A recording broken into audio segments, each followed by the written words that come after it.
Hello, fellow adventurers. I'm Caitlin Steakley, your host for Wish You Were Here. Prepare for our upcoming adventure as we ascend to the treetops for an exhilarating Canopy Course challenge, delve into the eerie world of a spine-tingling ghost tour, and rejuvenate amidst the unparalleled beauty of a one-of-a-kind state park swimming hole. Brace yourselves for endless excitement as we embark on an unforgettable voyage through Tennessee's Upper Cumberland, only on Wish You Were Here.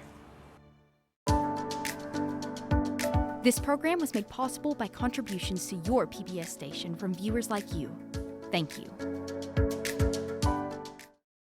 Wish You Were Here, produced under an agreement with the Upper Cumberland Development District and made possible in part through support from the United States Department of Agriculture.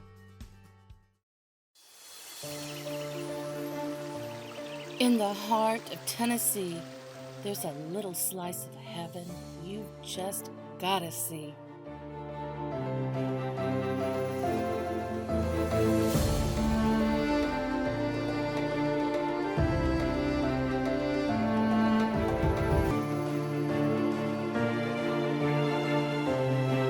Oh man, wish you were here.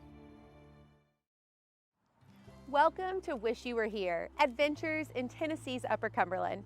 I'm Caitlin Steakley, your guide on this extraordinary journey as we dive deep into the captivating nature and unique culture of this stunning region. Together, we will unveil hidden gems, witness breathtaking landscapes, and savor remarkable encounters that define the charm of the Upper Cumberland. Join us for an unforgettable adventure, meeting field correspondents who reveal the best-kept secrets of this stunning region. Our expedition starts right here in Crossville, Tennessee, where we'll venture into the past, transporting ourselves to the 1930s to uncover the rich history of the Cumberland Homesteads.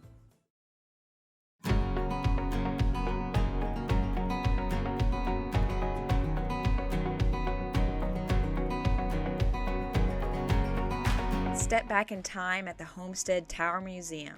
This iconic stone tower, located just 4 miles south of Crossville, serves as a time capsule, preserving the legacy of the Cumberland Homestead project. The museum's exhibits offer a remarkable glimpse into the lives of those who sought a fresh start on these very homesteads. I'm here today in scenic Crossville with the manager of the Cumberland Homestead Tower Museum, Ren Sexton. Ren, thank you so much for having us today. Thank you for coming. It's wonderful to always have some visitors come by. Well, the property is so unique. It's located right in the middle of Crossville. Can you tell me a little bit about the history? So this is actually a unique building, and it came about due to the Great Depression and the New Deal. And that was essentially a plan to create 100 different communities throughout the U.S., specifically in rural regions, in order to attract industry and jobs there. And the Cumberland Homesteads was one of those, and it's the only one in Tennessee. So it created 252 homes through a program where a bunch of folks in the Appalachia region who were displaced miners and textile workers who applied for this program were essentially building everything here, building the homes, building this tower in order to have part of their wages come back and pay for the house that they were building. And the tower itself was administrative offices, and not only that, but it's a water tower. If you walk up the 97 steps or 8 stories, you'll be walking around a 55,000 gallon water tank, and at the very top there's an observatory deck. So you can see the entire horizon. And there's some very unique features about the architecture of the buildings in the homestead. The Cumberland Homesteads makes up about 10,000 acres, and due to that huge acreage, they had a lot of local resources to drive from for the architecture. So as you can kind of tell in this room here, they have a bunch of knotty pine, and that's because this land was just virgin pine forest. So that's why they used a lot of pine inside of the homes and the tower. But on the exterior of the building, you'll notice that there is this orangey brown stone that is just everywhere. That is the crab orchard stone. It is a rare sandstone that is local to this area only, and it's really easy to cut with, and that's why they used it for pretty much all of the homes and buildings in this area. Tell me a little bit about the living conditions of the early homesteaders and how it impacted the community development as a whole. So initially, when they first came down here, it was just the men, and they were in a barracks type situation, right where the tower was actually. But once everything was cleared, they started building a barn first on each of the properties, because that was what the family could move into until the houses were complete. And the houses are pretty small. There's an account of a family having 13 children. So you can only imagine that these 2 to 4 bedroom houses with a bunch of children and subsistence living with canning, sulfuring apples. That's kind of the life they lived after construction. There's more than just the Tower Museum, correct? This is a two-part museum? Yes, it includes both museums. It includes the Tower Museum for everything that is inside here, as well as going to the top of the tower. But it also includes one of the original homes that you're able to go and visit. It has been unchanged, and once you go inside, it's basically walking into the past, 1930s and 40s, seeing how these folks lived in their day-to-day lives. Ren, thank you so much for having us. I'm so excited to explore and see the tower and do all the things on the property today. Join us on this historical journey at the Homestead Museum and relive a chapter of American history that continues to inspire.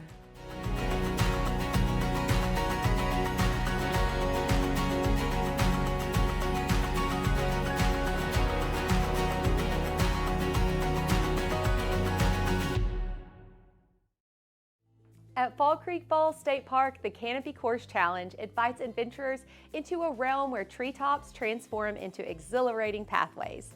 Whether you're a thrill-seeking novice or an experienced explorer, this course guarantees an unforgettable journey amid the stunning landscapes of Fall Creek Falls.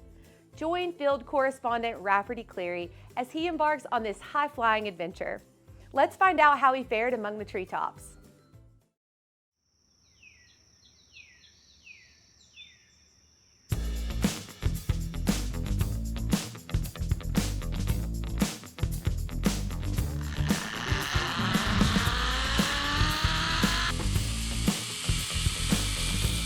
Buckle up for an adrenaline-packed adventure at the Canopy Course Challenge in Cummins Falls State Park. Whether you're a beginner or a pro, everyone's in for an unforgettable ride. I'm hanging out in Spencer, Tennessee today at Fall Creek Falls State Park at the Canopy Challenge Course. Nathaniel Dotson's general manager. Thanks for letting us hang out with you today. No problem, thanks for being here. Literally hang out. Yeah. What's the story behind the Canopy Challenge Course? How long have you been here, and then what led to this getting off the ground? So I started with the previous company back in 2014. In 2018, the original investors were backing out. They were going to shut it down whenever the inn shut down. So in order to keep it going, me and my boss at that time decided to go ahead and take it over and keep it running. So in 2018, we got it opened up as Canopy Challenge Course, and we've been running ever since. Tell us what makes the Canopy Challenge Course unique compared to other adventure parks across the state. Okay, so what we have out here is an aerial adventure course with over 70 different obstacles and 8 different zip lines ranging from easy all the way to extreme. We start everyone off on the easy course and incrementally step them up, working their way progressively harder. So something for beginners, more experienced folks. How do you ensure that there's something for everyone? By starting on the easy course, it allows people to get used to the equipment before we work them up to the harder stuff that actually starts challenging more on balance and more physical strength. What are some of the physical challenges that folks are going to stumble across as they attempt this? We have different things consisting with wobbly bridges, cargo nets, balance beams. Sometimes you're just walking on a cable, literally just holding and balancing on a rope as you make your way through. There's some smart belay technology involved in all this. What in the world is smart belay technology? So smart belay means one side will be locked while one side is unlocked. So while you're making your way through the course, you are always clipped into something. That way you don't have to worry about accidentally unclipping yourself. It kind of takes that out of the equation. There's zip lines incorporated in this as well. How many different types of zip lines are there, and what's involved in that? So we have 8 zip lines ranging between about 25 feet up to about 300 feet. So as you go through the courses, they're incorporated in the middle. So you might have 1 to 2 obstacles and then a zip line, then another 2 obstacles and then a zip line. Team building. Tell us about a team building experience and what it's designed to do. Okay, so team building is a way that we can work groups and let them work together to try to help each other overcome their challenges and their fears. One of my favorite things about this job is watching a child come out and barely be able to go onto the first element. And then through the progressive challenging, by the time they get to the end, they're running and leaving their parents behind. I'm feeling a challenge today, possibly getting over some fears. What are the chances I can give the Treetop Challenge a try today? I think it's pretty good that we can get you out there. And I think it's pretty good you'll have a challenge. Let's rock and roll. All right.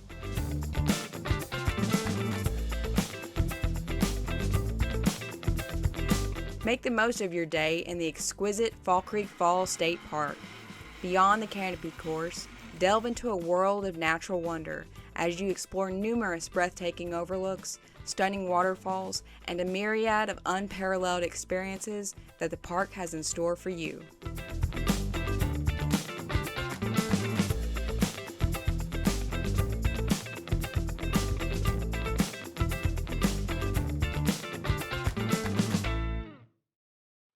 Nestled along the Cumberland and Obi River, historic Salina has a rich history as a bustling river town and a hub for industry. Today, it continues to evolve while preserving its charm. Join field correspondent Matt Beal as he explores Salina's history at the Clay County Museum.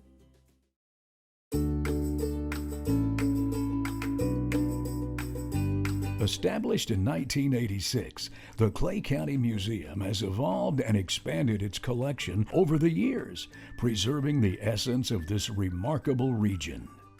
Today I'm here in beautiful downtown Salina, Tennessee at the Clay County Museum of History. I'm joined today by Clay County Museum of History curator Beverly Hollyfield. Beverly, thanks so much for having us in today. Thank you for coming. First of all, your journey to the museum, you must have a love for history and storytelling. What brought you here? Well, number one, I do have an extreme love of history. My greatest joy with history is sharing it with the community. My family's been here over 300 years, close to 300 years. So I came back here to live on our family farm and was asked to be on the board of the museum, which led itself to being curator of the museum, which for me, it was just a joy. Your family, you said, has been here over 300 years, Right. So let's go way back in time. Okay. Tell me about some of the early settlers here, some of the natives, and take us way back and how things got started here. Some of the first settlers, the first people here would have been the Mississippian Indians. We have a few things from the Indian heritage, but not a lot. That's one of the things I want to grow this year. The rivers in this area, the Cumberland River and the Obi River, Correct. have cultural as well as geological significance. Tell me Right. about that. We always talk about Dale Hollow, and those rivers are really what brought Salina here. They're what brought industry to Salina. The two rivers come together, and the Cumberland River, of course, flows on down to Nashville. It was used for logging, it was used for transporting goods, it was used for transporting people. And when you stop and think about the rivers, the one thing about the rivers we didn't discuss is a place called Willow Grove. Whenever the rivers were coming together, there was a lot of flooding that took place downstream. So they came in and built a dam here. The dam flooded a whole community, a community of people that had lived there all their lives. It was their livelihood, it was their roots.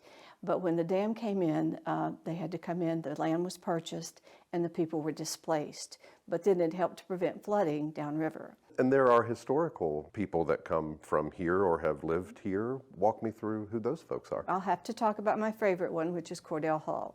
He was probably the greatest statesman of our time, being the father of the United Nations, and the fact that he had his first law office here in Salina is important to us. I'd like to talk about our veterans because, of course, you know they're the heart of America. They're what led us to be free and kept us free all these years. Recently, I was given a lot of artifacts from World War I, World War II. I always wondered why the Marines were called leathernecks. They actually wore a leather collar. Very thick leather and very hot, I'm sure. I'm so glad that those things are being preserved and shared with the next Correct. generation. And there are special events that occur here throughout the year. Can you There tell us are. something about that? Once a year we have a festival, and it's been called different things over the years. It's been Moonshine Days, it's been Homecoming Days. This year is called Heritage Days. So the courthouse is 150 years old. We're celebrating that. They're going to be opening up a Rolly Hill Marble Museum. We're celebrating that. And of all things, we're celebrating the Clay County History Museum and what it has to offer to the community. Fantastic. Well, thank you so much for having us here today. We appreciate it. I've learned a lot and look forward to looking around and seeing what else I can figure out before we take off. Thank you so much for coming.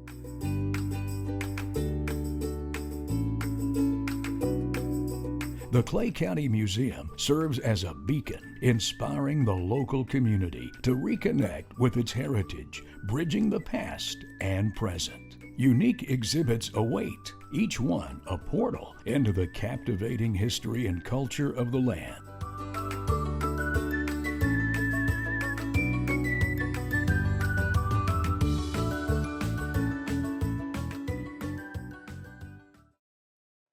Our next adventure beckons from the supernatural realm, where history in the Upper Cumberland unveils its mysterious tales.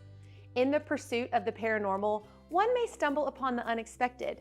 Join field correspondent Shan Stout as she ventures to downtown Livingston for a spine-tingling ghost tour, uncovering the chilling stories that lurk in its shadows.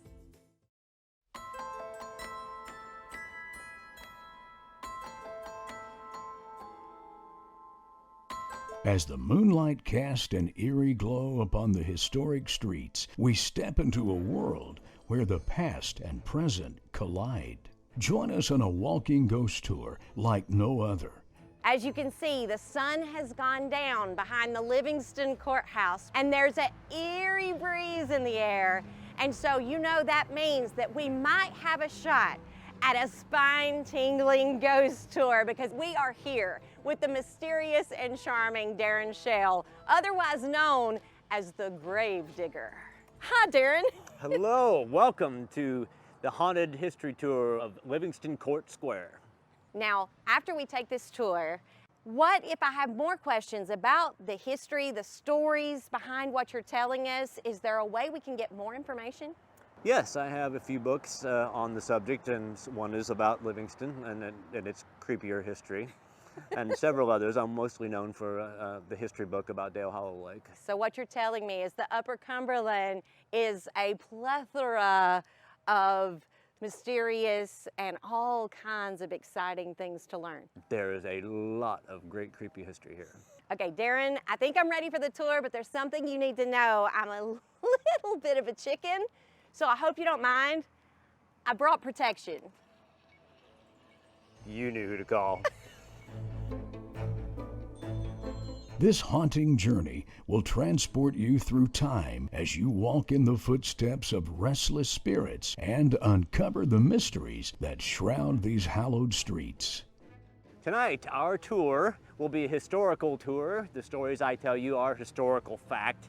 And our goal tonight is to see how many photographs of unexplained things that we can find. What we often find in our photographs are called orbs. And they are a small, whitish sphere. Sometimes there's one, sometimes there's 50, sometimes they're very close. We also sometimes in our cameras capture clouds of mists, and sometimes those mists are in the shape of humans, animals. Keep up, we don't want you to be ghosts for the next tour. Will you dare to delve into the shadows and confront the ghost of the past? Be prepared for an expedition into the mysterious and uncharted realms. The story tells of one of my favorite Livingston people. He was an older African-American man, one of Livingston's few black families of the area of the time. His name was Harry Springs. He was a self-proclaimed soothsayer, and that is a prophet. He studied the astrological signs, he studied the almanac, and he was a very spiritual man, studying the Bible, carrying it with him often. He feared that Livingston was going to get wiped off the map by a cyclone, tornado. And the night that it was to happen, there was a storm coming, and it was tearing its way through Nashville, people dying, houses going away, all the way through Jackson County, and it was building steam. Harry was on top of that hill facing the storm, both hands in the air, screaming and praying Psalm 91 to God, with the rain pelting his skin.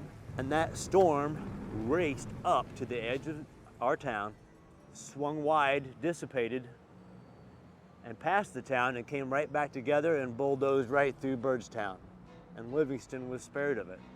And Livingston knew nothing of the difference. The people of town mocked him, called him crazy, but the family knows the different story. And he never recovered from that night fully. He took to ill, was bedridden most of the rest of the next year. And when they lowered him into the ground over at the Cache Cemetery across from the high school, they buried him there, and Livingston suffered the worst storm in its history. So I got to think in my heart there's something more to this story than just one old man being buried in the cemetery. Okay, Darren, I don't think cemeteries were in my contract. Oh yeah, PBS. yeah. You're already signed on the dotted line, you're in. Talk to your protection over here. It's wise to come equipped for a potential encounter with the supernatural. Fortunately, on this occasion, Shan knew just the person to call.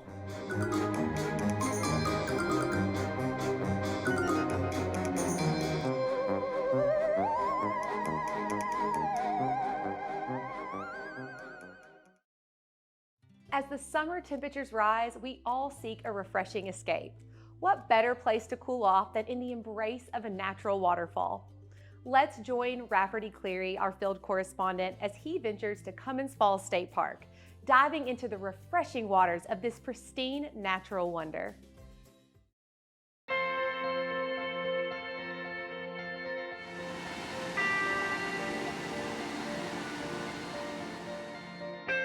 Cummins beckons with a wealth of activities and recreational opportunities, ensuring an unforgettable visit. The Blackburn Fork State Scenic River teems with a diverse array of creatures, both large and small. We are hanging out at Cummins Falls State Park today, and no stranger to wish you were here, Ray Kuchar, who is the park manager at Cummins Falls State Park.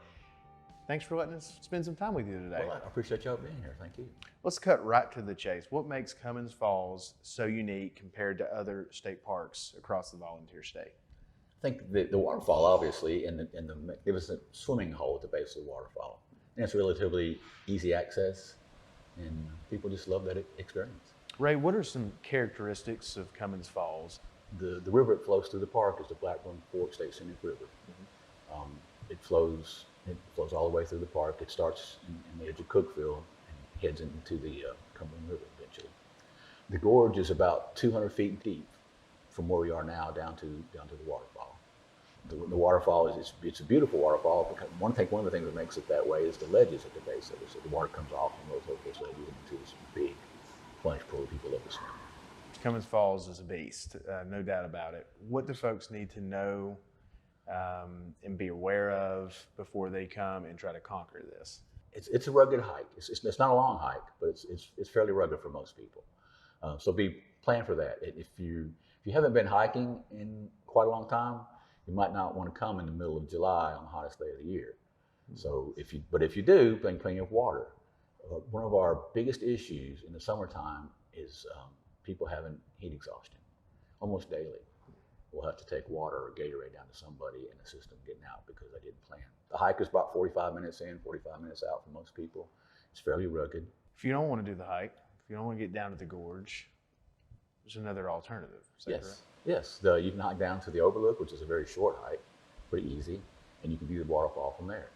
And also, probably this month, there's going to be construction started on an observation deck there, which will have ADA access as well, which will be a really cool thing. I always think that park rangers have the coolest offices in the world. You know, all these beautiful outdoor places across the state they get to spend their days at. You have a really cool office, Ray, because we're standing in just a magnificent visitor center, relatively new to the park. Tell us what folks can experience and expect here at this new visitor center. There's a point where they can come and get the information they need to have the day they planned. There is displays over there about the history of the park, history of the area, and also about the geology of the area, and also some information about the hazards of the area as well. Tell me about the permitting system. For the first handful of years that had this park open, visitation grew crazy. It got totally out of control. I mean, literally, I'd be down at the waterfall and count over 1,000 people at one time. It was unbelievable. We were having accidents right and left. Almost every day, we were hauling somebody out of there in a Stokes basket because they slipped and got hurt. We decided we had to get control over visitation. We had to reduce the numbers. We only issue enough permits to try to manage the numbers at the base of the waterfall. So the person can go online and get a permit before they come. They can buy it 3 months in advance. Or they can get them here the morning of, the day of as well if they want to. Cool in here inside the visitor center. Hot day outside. I'm going to conquer or try to the hike down to the gorge, and I just might hop in the water as well. You want to go give it a whirl? Sure. Let's do it. As the day warms up, Cummins Falls transforms into a delightful summer swimming destination, inviting you to experience its natural swimming pool. The temptation is real, and you may find yourself taking the plunge into this captivating wonder, just as our fearless correspondent Rafferty did. We're going to go for a jump at Cummins Falls State Park. Let's do it.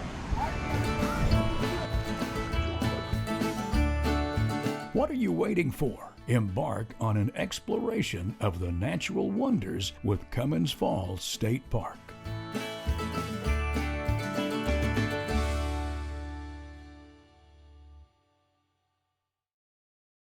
As we conclude our exploration at the Homestead Museum, we carry with us a profound understanding of the challenges endured by the resilient individuals in the post-Depression era. The enduring homestead structures stand as a testament to innovation and the pursuit of a brighter future. Thank you for joining us on our journey through Tennessee's Upper Cumberland. Until we meet again, let Wanderlust guide you to new horizons, igniting the explorer within. Continue uncovering the Upper Cumberland's hidden marvels. Farewell for now. Wish you were here.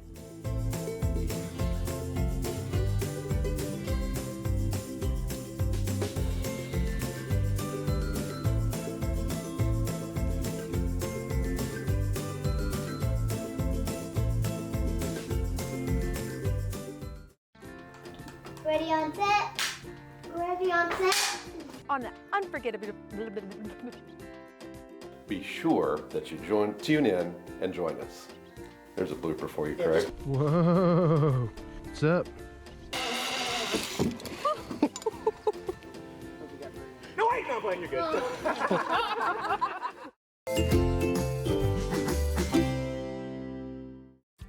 Wish You Were Here.